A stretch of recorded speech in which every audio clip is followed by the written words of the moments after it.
Hare Krishna. Om Ajnanatimirandhasya Jnananjana-salakaya Chakshurunmilitam Jena Tasmai Shri Gurave Namaha. Shri Chaitanya Manobhishtam Sthapitam Yena Bhutale Swayam Rupa Kadamayam Dadati Swapadantikam Vandeham Shri Guru Shri Utapadakamalam Shri Gurun Vaishnavangsya Shri Rupam Sagrajatam Sagana Raghunatha Nitam Tam Sajivam Sadvaitam Savadhutam Parijana Sahitam Krishna Chaitanya Devam Shri Radha Krishna Padan Sagana Lalita Shri Visakha Nitangsa Namam Vishnupadaya Krishna Prasthaya Bhutale Srimate Gour Govinda Swami iti namine.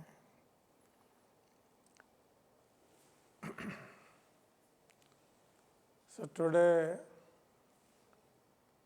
we are observing the holy appearance day of a great Vaishnavacharya in our line, Srimad Gour Govinda Swami Maharaj. Srila Gour Govinda Swami Maharaj was the Acharya, Guru of ISKCON, and also a member of the GBC body. And he appeared in the year 1929 at Jagannathapura in the district of Jagatsinghpur in Orissa. And Maharaj's childhood was spent in his maternal uncle's house, where their family deity, Sri Gopal Jiu, was established. And Maharaj, from the very childhood, became very much attached to Sri Gopal Jiu, and with his maternal uncles, he also became very trained up in singing Vaishnava bhajans and studying Vaishnava scriptures such as Bhagavad Gita, Bhagavatam, and Chaitanya Charitamrita. In this way, from the very childhood, Maharaj had a Vaishnava upbringing, and later on, this actually helped to become detached from family life and dedicate for the service of Krishna. Maharaj was very studious, and he studied privately for his graduation exam, and also in that way he passed his graduation with distinction, and then also completed his BD and also accepted a government service as a teacher in government high school. And though he was teaching in government school to maintain his family, because his father had left in early age, but he was completely detached from family life, and at the age of 45, he decided to leave this material world and dedicate his life for the service of Krishna and become a sadhu. So he went initially to Rishikesh and met so many sadhus, but he was not satisfied with them because they were influenced by Mayavad philosophy and practically they were Mayavadi sadhus. So at last he came to Vrindavan thinking that he would get Krishna's mercy at Vrindavan, because from the very childhood he was a devotee of Krishna, devotee of Sri Chaitanya Mahaprabhu. And fortunately he came to the place where our ISKCON temple in Vrindavan was situated, and that time temple was under construction. And this was the year in 1974 that Maharaj met Srila Prabhupada at Vrindavan. Though he was in a sannyasi dress, when he went to meet Srila Prabhupada, and Prabhupada asked him, "Have you taken sannyas?" So Maharaj said, "No, he has not taken formal sannyas." So immediately Prabhupada said that I will give you sannyas. That means Prabhupada understood his mind, and he understood that this person was very serious in Krishna consciousness, and he was looking for a proper bona fide guru, and he was looking for a proper path to get Krishna's mercy. And his desire was fulfilled that Krishna arranged such an elevated guru as Srila Prabhupada. And within a few months, he got initiation, both Harinam and Brahmin initiation, and in 1975, at the time of Krishna Balaram Mandir's opening in Vrindavan, he also took sannyas. And his name became Gour Govinda Swami. And then Prabhupada asked him to translate his books into Oriya. And Maharaj was doing that. He had a vow that unless he would translate Srila Prabhupada's books, he would not eat. And that was the vow he maintained throughout his life. And when we got this property donated by a respectable person, so Srila Prabhupada sent Maharaj from Mayapur to Bhubaneswar to develop this project.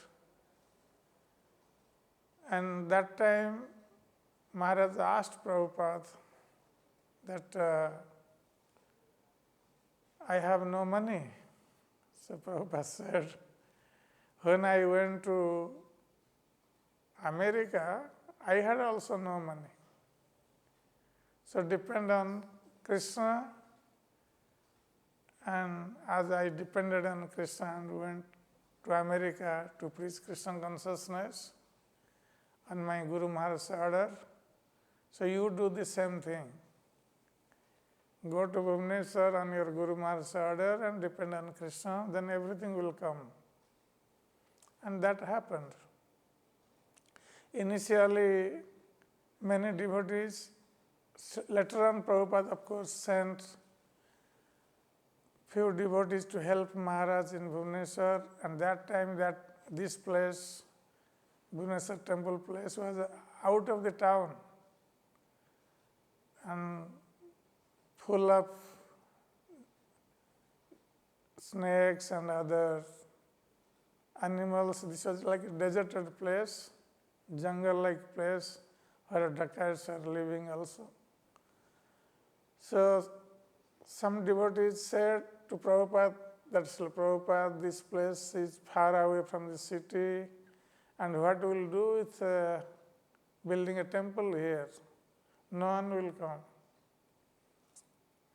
And Prabhupada had said that that place one day will become the center of the city. And now we can see how this place has become the center of Bhubaneswar. And all the respectable leaders, political leaders, and wealthy persons, they are living around this temple. So anyway, Srila Gour Govinda Swami Maharaj initially took lots of trouble. He stayed in a hut here, and practically he was begging like a sannyasi. Sannyasi's profession is begging.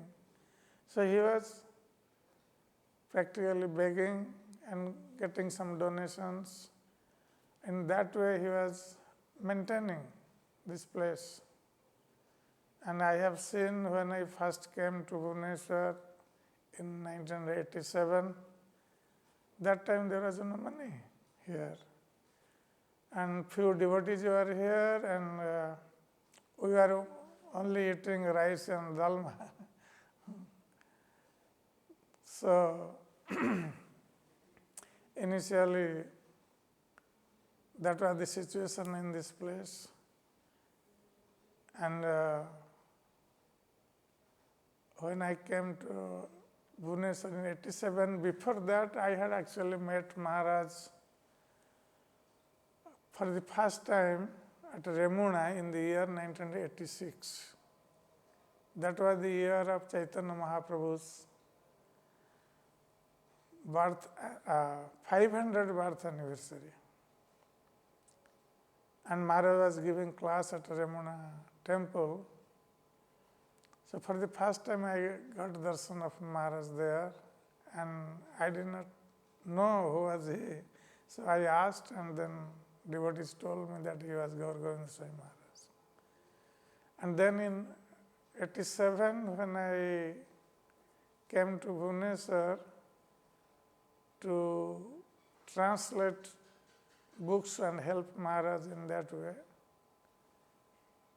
so that time Maharaj asked me, because he did not know me, so he asked about me, what I was doing, what was my qualification. And later on he said, okay, this is very good job that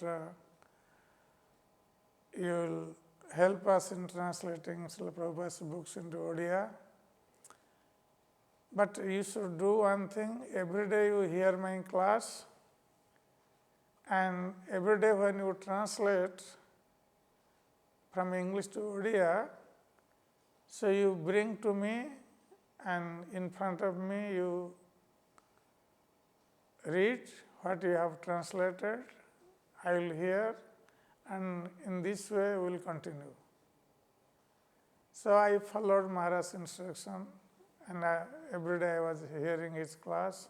That was a great mercy of Maharaj for me, because he was such a great learned scholar in Vaishnava philosophy, and I got that association to hear from him. So I was every day hearing his class, and then I was translating few paragraphs, going to Maharaj's room, and then I was reading the translation, and then the translation, reading the original text in English, and then whatever I had translated, I was reading to Maharaj. So in this way, Maharaj was hearing at least for 1 week. And then he told me, now you can go on translating, you don't need to come to me to show me your translation. So then I continued, and I was translating teachings of Lord Kapil, and that I completed that book within 1 year. So during that time, Maharaj was also, his health was not good, So Maharaj was going to different doctors, and at the same time my health was also not good. I had some fungus infection throughout my body. So I was also taking some Ayurvedic medicines, and that was the time when very few devotees were here and there was no money in the temple. And the temple president at that time was Bhakti Gaurava Swami, who had gone on leave. So Maharaj one day asked me to take up the responsibility of the temple president. So then I told Maharaj that, Maharaj, I am sick. I have to lie down in bed, take medicines, so I will not be able to do my duty properly as temple president. But Maharaj insisted. He said, we have no one else, so you please take up this responsibility, then other devotees will come later on and they will help you. So I took up that responsibility, and when I took up the responsibility of the temple president here, that was the time when there was no money in the temple. Only I remember 2,500 rupees were there in the cash. So anyway, later on I remained in that position for few months. Then my health condition deteriorated and I had to leave, go to Calcutta for medication. And then I resigned. I wrote a letter to Maharaj expressing my inability.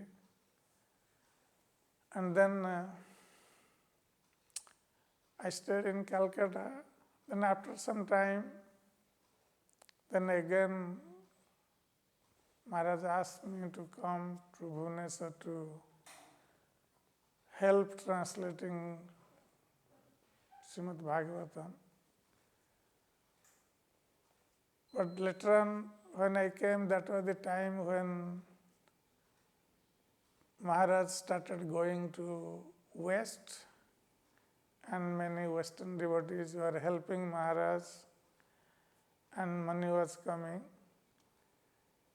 Because for a few years, temple construction was completely stopped.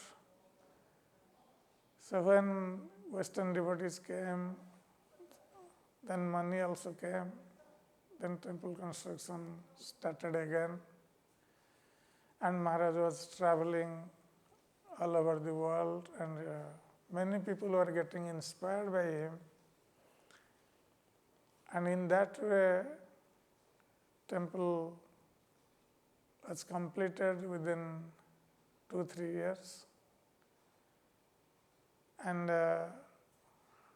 during that time, also I stayed here for 2 years in Bhubaneswar, and we started this youth preaching program for the first time in Bhubaneswar. And Maharaj was very happy to see that youth preaching has been started here. And Maharaj was also giving class to the youths in every Sunday. He was giving general class, but all the students, they were also coming to hear his class. And then when the time came for Rath Yatra, so I heard that devotees were, that time there was small Jagannath deities in the Sankirtan bus. And on Rath Yatra day, I heard that devotees were pulling the bus with Jagannath in the back. So then I went to Maharaj and I told Maharaj that, Maharaj, our devotees are pulling the bus, sitting Jagannath in the back. So this year we will do chariot festival. We will make a chariot and then we will put Jagannath on the chariot and do Rath Yatra. So Maharaj said that we have no money because whatever money was coming that time, everything was going for temple construction. So I said to Maharaj that, Maharaj, I will go and collect some money. If you allow, then I can go and collect some money and we can build a chariot. So Maharaj agreed. Then myself and I think Atmaram Prabhu was there. We both were going to collect some money, and that time we collected, that was in 90 maybe. Yeah. 25,000, because I did not know so many people here in Bhubaneswar. So, and I was new, but still we collected 25,000 rupees, and then the chariot was built, and for the first time we had a Rath Yatra chariot festival in Bhubaneswar. That was in 1990. And then later on, when the temple was inaugurated and then big Jagannath came, then we had 3 chariots. But in the beginning we had only 1 chariot. And Jagannath Baldev Subhadra was sitting in this chariot. And we had 7 days Pandal program also in Gandhi Maidan, in front of Gandhi Market. That was the initial year. But anyway, I saw Maharaj was very enthusiastic, and he spoke about Jagannath and Rath Yatra. From the chariot, he did Chera Mahara, and all the way Maharaj was following the chariot in his car, because Maharaj was not able to walk, so he was following the chariot, sitting within his car in the back of the chariot. So, and every day Maharaj was going to give class on the Pandal. So that was a humble beginning of Bhubaneswar Jagannatha Rath Yatra festival. But later on, when big Jagannath came and they were installed in the temple, then 3 chariots were made and the Rath Yatra went on. So Maharaj, in that way, also Maharaj started Chandana Yatra festival. I heard that Maharaj had a dream and then he wanted a Chandana Yatra festival, so we did it. And Maharaj would sit during whole Chandana Yatra festival time, he would sit in front of his kutir and he would watch all the festivities. And when the temple was inaugurated, that time Maharaj has also given me the service of the in charge of temple date installation. And that was new for me and a great responsibility, but by Maharaj's mercy, I was able to do that. So when the guest house was built, then we asked Maharaj to move from his kutir to the guest house, so he would have better facility. But Maharaj refused. He said, no, my Guru Maharaj stayed in this kutir and I was staying next to him, so I will stay here throughout my life. So in that way, Maharaj was very humble and very dedicated to Srila Prabhupada and his mission. And he was very straightforward and very affectionate also.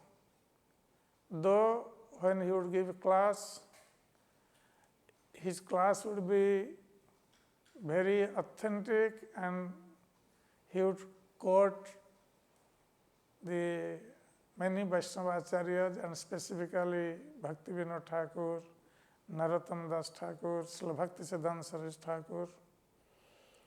And he would roar like a lion when he would give class to establish that Krishna consciousness is the only way by which we can get rid of these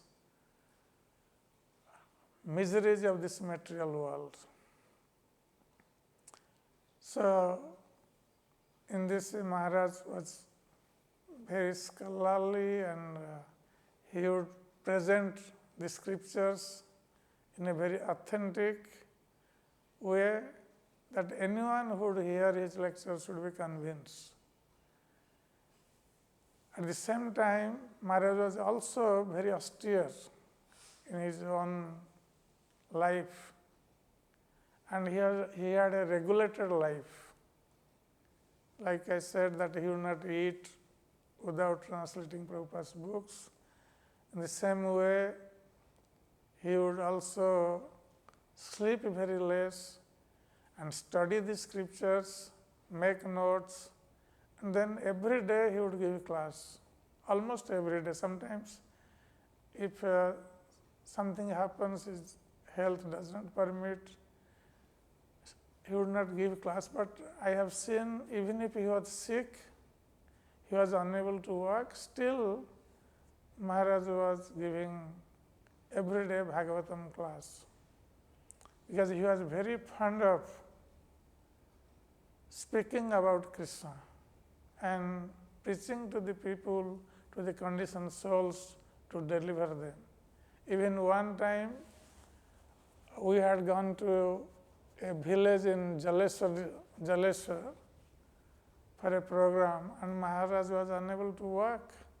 So, people were actually practically carrying him on the shoulder, and Maharaj was going around and giving class. So in this way, his physical condition did not stop him from preaching. Though sometimes he was physically unable to walk, but still he would go around and preach, and in that way deliver the conditioned souls. Maharaj was that's why very merciful on the conditioned souls, that he took so much trouble to give the mercy of Krishna to the conditioned souls, and thus he wanted to deliver everyone. That's why we see in Maharaj all the Vaishnava qualities, that he was very merciful and he was free from envy. I have never seen in Maharaj that he would be envious of anyone. He would always glorify everyone. And in that way he was free from envy, and he was completely dedicated for Krishna's service, free from material attachments and even family attachments. And he was already a sannyasi, guru, so naturally he had no familial affection. Only affection was for Krishna and Krishna's devotees. So in this way, we see Maharaj actually perfected his life by speaking Krishna Katha and also practicing the instruction of Krishna in his daily life. As a result, by speaking Krishna Katha, because he was so attached to Krishna Katha, so by speaking Krishna Katha, he actually left his body. So, this is the glorious disappearance of Maharaj, though today is the appearance day of Maharaj, and we are not supposed to discuss our disappearance, but still this is the life of great Vaishnava Acharya, that their appearance and disappearance are the same, because they appear to bestow their mercy and they disappear to enter into the eternal pastimes of Krishna. So both are glorious. So on this day, I would like to offer my respectful obeisances to Srila Gour Govinda Swami Maharaj, because I have always thought him as my Shiksha Guru, the instructing spiritual master, because I have learned so many things from him. That's why on this day I pray at his lotus feet to bestow his mercy on me. So one day I can serve the lotus feet of Sri Radha and Krishna and make the human birth successful. Hare Krishna.